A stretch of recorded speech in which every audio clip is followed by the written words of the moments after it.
नमस्कार विद्यार्थियों, आज की इस कक्षा में हम बात करेंगे प्राचीन आर्य भाषा काल की वैदिक संस्कृत और लौकिक संस्कृत 1500 ईसा पूर्व से 500 ईसा पूर्व तक। पूरे वीडियो को ध्यान से देखिएगा और नोट्स बनाते रहिएगा।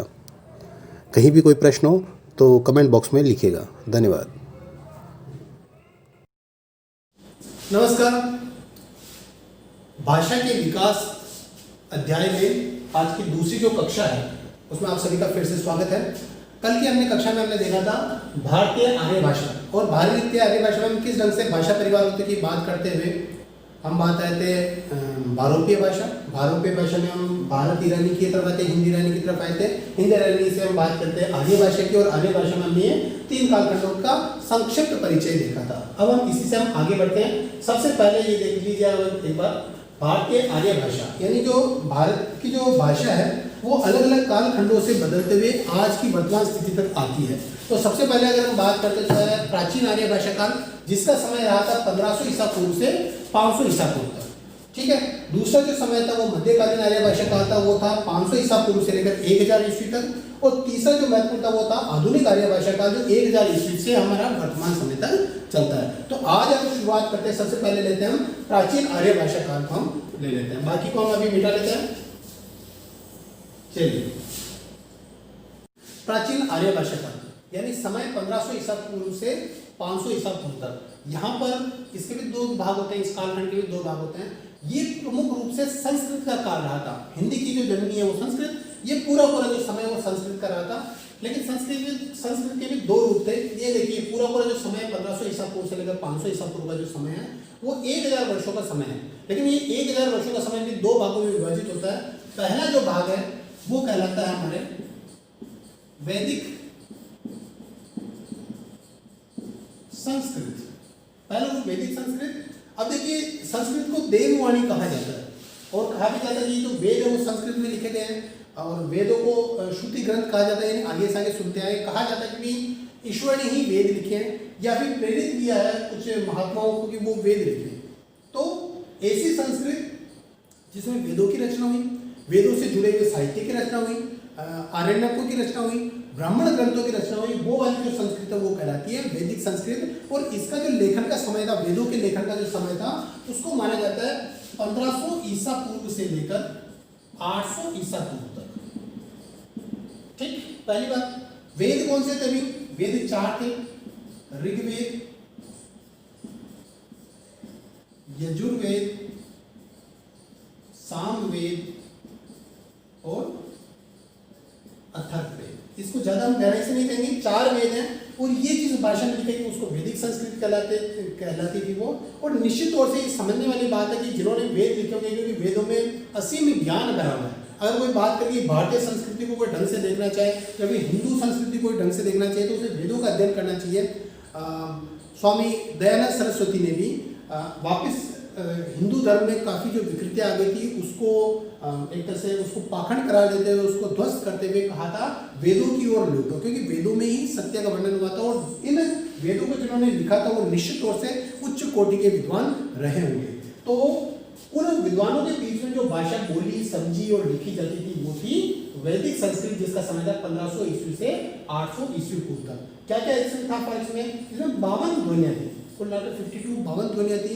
और कई ऐसे प्रयोग थे जो आज की भाषा में नहीं मिलते, जैसे ऋ का प्रयोग। हम इसको समझते नहीं कि इसको बोला कैसे जाता था, इसका प्रयोग हुआ करता था।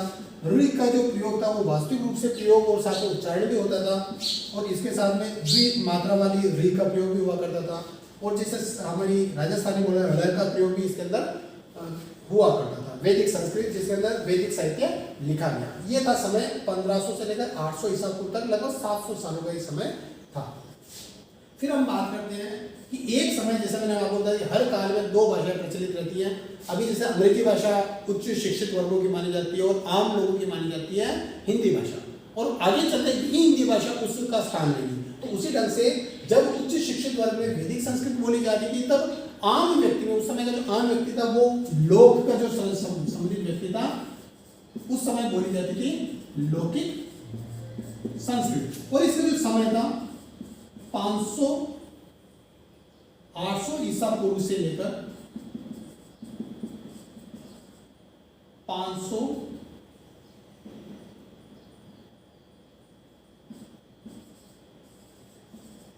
500 ईसा पूर्व तक लौकिक संस्कृत, यानी लोक में जो बोली जाती थी वो लौकिक संस्कृत। इस समय पर तो जो लोक में थी वही आगे चलकर शिक्षित लोग थे उनकी भाषा बन गई।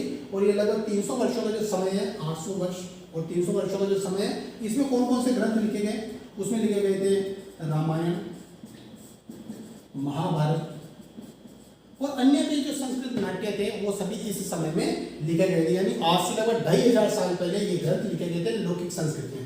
परिवर्तन क्या हुआ? जहाँ पर यहाँ पर 52 ध्वनियाँ थी वहाँ से बदल गई है 48 से रह गई।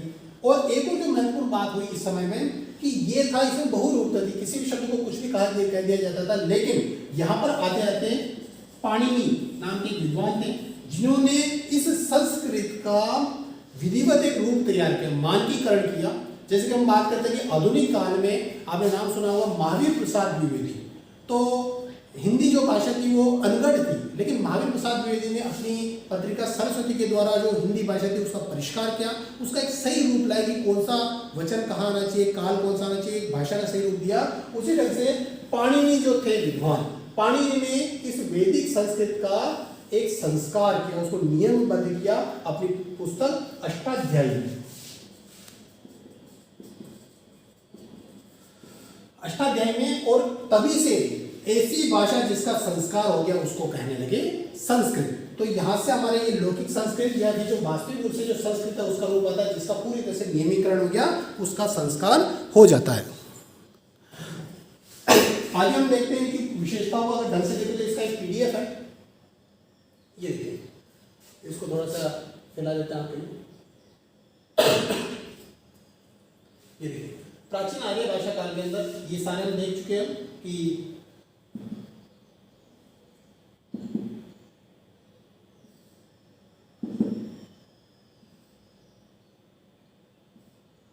प्राचीन आर्य भाषा काल 1500 से 500, मध्य भारतीय आर्य भाषा काल 500 से 1000 और आधुनिक भारतीय आर्य भाषा 1000 से लेकर अब तक का समय कहलाता है। फिर आगे हम बढ़ते हैं तो इसको हम बाद में बढ़ेंगे। वैदिक संस्कृति, उससे लौकिक बनी, लौकिक से फिर ये मध्यकालीन वाली बातें आ गई कि पाली प्राकृत अपभ्रंश होते हुए हिंदी बनती है। तो ये देखिए, इस प्रकार भारत की प्राचीनतम भाषा वैदिक संस्कृत है, जिसका प्रयोग वैदिक संहिताओं, ब्राह्मण ग्रंथों, आर्यनको तथा प्राचीन उपनिषदों में मिलता है। जबकि लौकिक संस्कृत पाणिनि के द्वारा व्याकरणबद्ध कर दी गई भाषा है, अतः उसमें भाषिक रूपों की अनिश्चितता नहीं है। और इसमें क्या लिखा गया है? संस्कृत वह भाषा है जिसको लौकिक संस्कृत उसको वह भाषा है जिसका संस्कार कर दिया गया है वाल्मीकि रामायण, महाभारत, रघुवंश, उत्तर रामचरित आदि जो संस्कृत नाट्य ग्रंथ है वो सारे किसमें लिखे गए? लौकिक संस्कृत में। तो थोड़ा सा वर्गीकरण है जिसको हम देख लेते हैं विशेषताओं का। वैदिक संस्कृत 1500 ईस्वी पूर्व से 800 ईस्वी पूर्व का वैदिक संस्कृत कहलाती है। वैदिक संस्कृत आज से लगभग 3500 वर्ष पहले की भाषा है जिसका प्रयोग वैदिक संहिता आदि में किया गया। तो आगे हम देख सकते हैं, ये देखिए, ऋग्वेद के पहले मंडल और 10वें मंडल की भाषा में अंतर है कि ये एक व्यक्ति कृति न होकर समय समय ऋषियों के द्वारा रचे गए वैदिक मंत्र है। और अब हम इसकी विशेषताएं देखते हैं।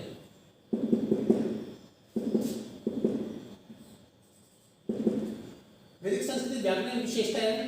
वैदिक संस्कृत में स्वर दो प्रकार के थे, मूल स्वर और संयुक्त स्वर।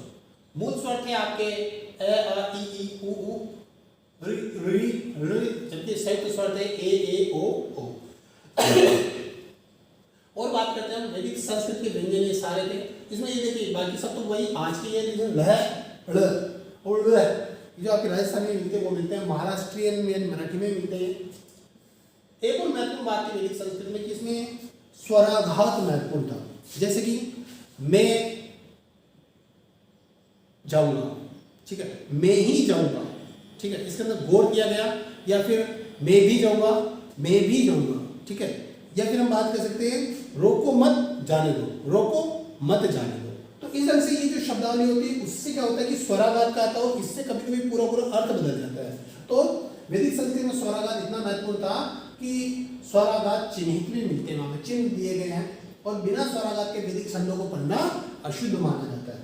देखिए स्वराघात के क्या अंतर हो जाता है। एक शब्द है इंद्र शत्रु, स्वराघात दिया तो इंद्र शत्रु यानी जिसका शत्रु इंद्र है, ठीक है, इंद्र को शत्रु बनाया, बहुव्रीहि के अंदर आता है। और अगर इसको थोड़ा सा स्वराघात बदल दिया तो बनता है इंद्र शत्रु यानी इंद्र का शत्रु जो तत्पुरुष के अंदर आ जाता है। इसमें जो महत्वपूर्ण बात थी, 3 लिंग थे, पुल्लिंग, स्त्रीलिंग और नपुंसक लिंग। यानी हमारा जो पेन है या फिर हमारा जो बोर्ड है वो नपुंसक लिंग यानी निर्जीव वस्तु है नपुंसक लिंग में आती है। 3 वचन है, 8 कारक विभक्तियां थी और विशेषणों की तरह रूप संज्ञा की तरह चलते थे। और आगे महत्वपूर्ण बात कहते हैं क्रिया रूप 3 वचनों और 3 पुरुषों में होते थे। लेट लकार का प्रयोग मिलता है वैदिक संस्कृत में भविष्यकाल के रूप क्रम और 4 समास थे इसके अंदर। तत्पुरुष, कर्मधारय, बहुव्रीहि तथा द्वंद्व। वैदिक संस्कृत में 4 समास थे, तत्पुरुष, कर्मधारय, बहुव्रीहि तथा द्वंद्व। और लौकिक संस्कृत आने से 2 और नए बने समास वो कौन से थे आपके? अव्ययी भाव समास और द्विगु समास। ये आपके 2 समास और बाद में होते हैं। तो इस प्रकार से कुल मिलाकर 6 समास हो जाते हैं। ठीक है, चलिए कुछ शब्द भी आते हैं जैसे परिवर्तन होते हैं, जैसे द्विंशति शब्द था, द्विंशति से परिवर्तन होकर वैदिक भाषा कौन सा आ गया? विंशति आ गया। तो शब्द परिवर्तन भी हमें इसमें देखने को मिलता है। काफी विशेषता है, काफी महत्वपूर्ण पीडीएफ है ये। इस वीडियो के डिस्क्रिप्शन में आप इसको क्लिक करेंगे लोगों तो पूरा डिस्क्रिप्शन खुल जाएगा, जिसमें मैंने थोड़ा सा आपके लिए परिचय दे रखा है, बातचीत की है, उसमें ही आपको इस पीडीएफ का लिंक भी मिल जाएगा। तो वहां से आप पढ़िएगा, काफी महत्वपूर्ण आपके लिए सिद्ध होने वाला है। कुछ द्रविड़ भाषाओं से भी आए, जैसे अणु, अरणी, ये सारे द्रविड़ से। तो जो आपकी इसमें आ गए आस्तिक से भी कुछ शब्द है जो आपके इसमें संस्कृत में देखने को मिलते हैं। एक महत्वपूर्ण बात आती है कि वैदिक काल में भाषा के 3 रूप देखने को मिलते थे। एक तो थी पश्चिमोत्तरी और दूसरी थी मध्यवर्ती भाषा और तीसरी थी पूर्वी भाषा। लेकिन ये जो ऋग्वेद की जो भाषा है वो थी पश्चिमोत्तरी भाषा।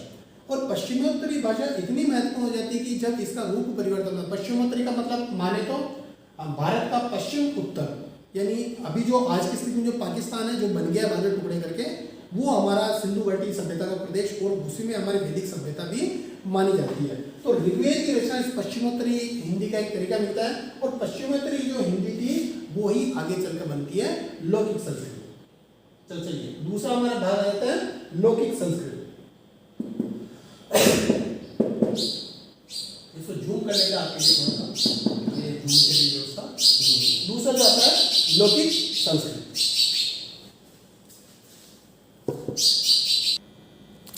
तो दूसरा जो भाग हमें देखने को मिलता है वो है लौकिक संस्कृत। लौकिक संस्कृत 800 ईसा पूर्व से लेकर 500 ईसा पूर्व तक का समय लौकिक संस्कृत कहलाता है। इसको थोड़ा सा जूम करें आपके लिए, इसको कर देते हैं।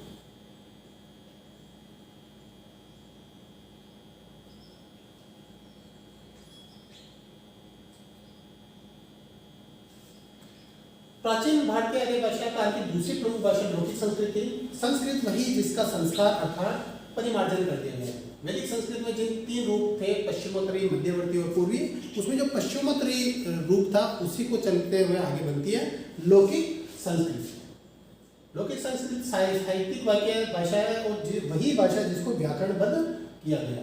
आगे बढ़ते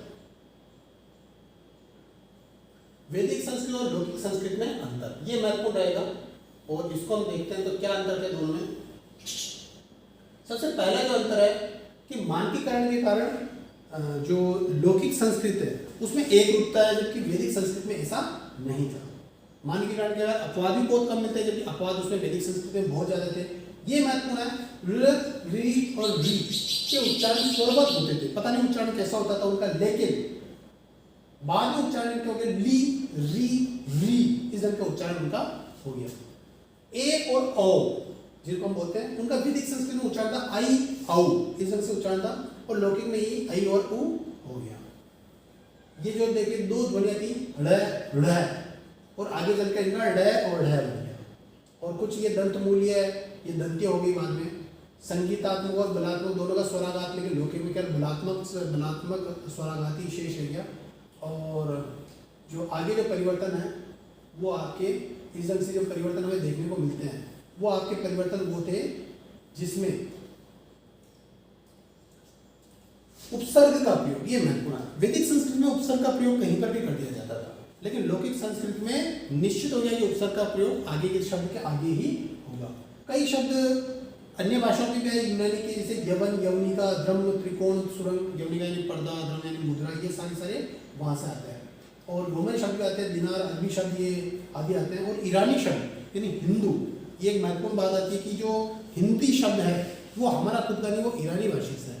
कि जैसे कि ये जो प्रदेश था उसको सिंध कहा जाता था, सिंधु नदी का था। इसको ईरानी लोग उच्चारण नहीं कर पाते थे, इसके कारण से इसको कहा गया है हिंदू या हिंद प्रदेश कहा गया और इसी के आधार पर हमारी ये हिंदी बनती है।